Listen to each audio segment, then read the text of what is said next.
Immigration officials, and we have both ministers of immigration today saying this, neither came across their desk, have denied a visa to Candace Owens, American social media influencer, who you can watch anytime, anywhere, saying whatever the hell she wants on the internet.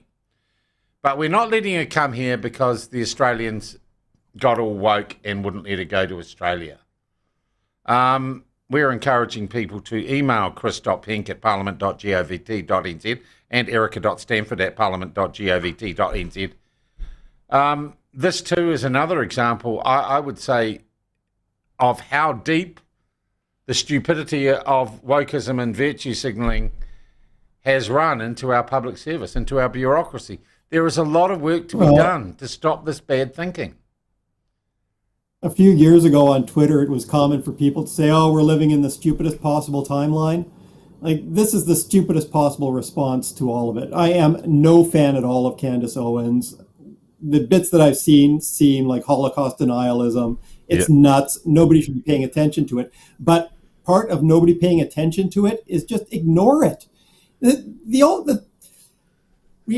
got a furore here that's being generated because it was possible for the government to deny the visa. Because it was possible for the government to deny the visa, some folks agitated for her to be banned. Other folks said, just on free speech merits, we shouldn't ban her. So the furore gets raised. She gets attention. She's the winner of it no matter what happens, because if she gets blocked, she'll be able to market her YouTube stuff to people in the US saying, look, the New Zealand government stopped me. You've got to support me in the fight for freedom.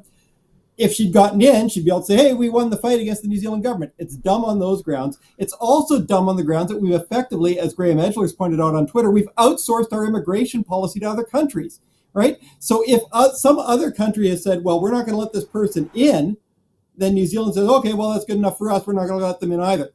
So New Zealand, which has not deemed vaccines safe enough for New Zealand unless they've gone through MedSafe's very diligent third check through after the Americans have said it's fine and the Canadians have said it's fine and the Europeans have said it's fine and the British have said it's fine and Singapore has said it's fine and Australia has said it's fine. Oh, it's still not good enough for New Zealand unless we have a New Zealand bureaucrat go through it. Well, if Australia's not letting her in, we're not letting her in either. But stupidest possible time. I mean, that would be like saying if Australia is going to buy a nuclear submarine, we'll buy one. I am all in favor of being more permissive in just relying on other countries' regulatory decisions. So if they say something's good enough for Australians and Kiwis would go over there and consume it there and be fine, well, it should be fine for use here too. But saying that somebody shouldn't be allowed in the country because weirdos in Australia said that they shouldn't be allowed in the country there, come on.